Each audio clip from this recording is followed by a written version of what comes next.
As most of you are probably aware, this is Facebook. And let's take a little bit of time to talk about Facebook, Twitter, and Google+, because these are really the main players in social media right now. Obviously, there are dozens of other options, but we don't have time to discuss all of them. Of course, it's smart to fill out a very complete profile on Facebook so that if people like what you're posting, they might want to find out more about you and your book. You can also join groups, which is a pretty smart thing to do. No matter what your subject is, you can just search for groups in the Facebook search bar. Let's say gluten-free recipes.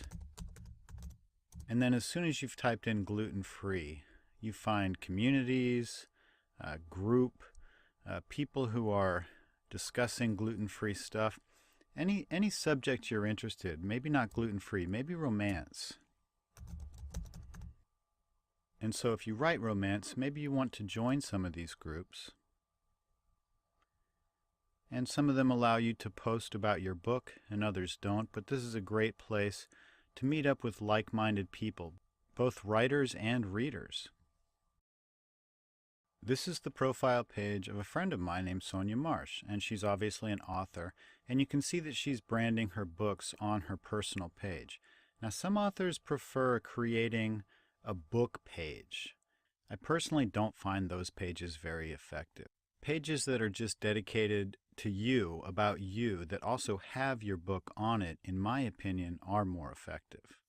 Another thing Sonia has done is she has created a group on Facebook that brings like-minded people together.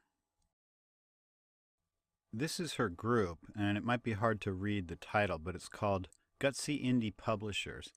And it's a group of independent publishers, and they share ideas and discussions and lots of good stuff. It's a lot better than trying to get people to come to your book page, is to create a group about your subject, if that interests you.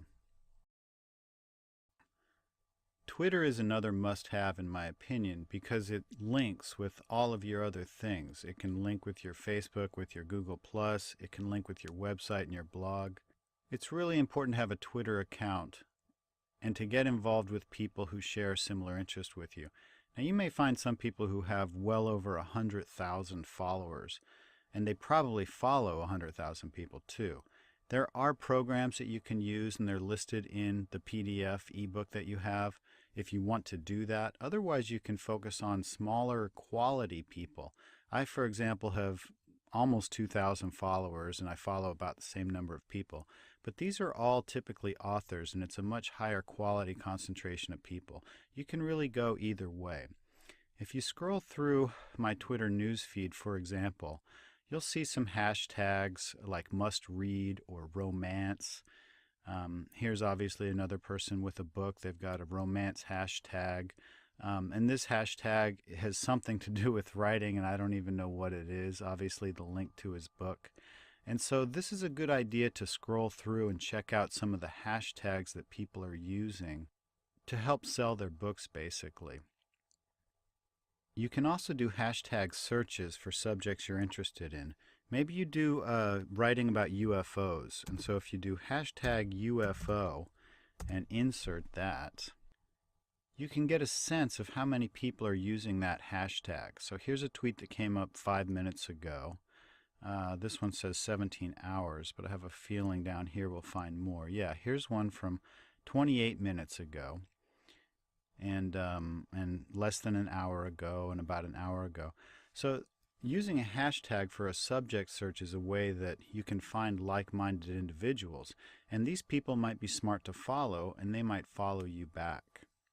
They might also see your tweet, and they might retweet it, which is great. And retweeting tweets from other people is also a good way for you to build your Twitter audience. Now let's also talk a little bit about Google Plus and YouTube, because I think many authors shy away from these two, but they're really, really important. Okay, it's question and answer time. What's the #1 search engine in the world? You probably know the answer is Google. What's the #2 search engine in the world? You may not know this, but it's YouTube. More people search for things on YouTube than anywhere else except for Google. So these are the #1 and #2 search engines in the world. Now for the big question, who owns YouTube? Well, you may not know this, but the answer is Google. So when you combine the power of these two #1 and #2 search engines, you really have a lot going on for potential marketing for your subjects, for your books, for anything that you're involved with. Here we are at Google, and let's give a quick example of a blog post that I wrote years ago about the life expectancy of NFL players. So let's type that into a Google search. Okay, and here are the results that came up for NFL players' life expectancy. And look at this. This is from a year and a half ago. This is actually a Google Plus post that I made on this subject. Let's click on that.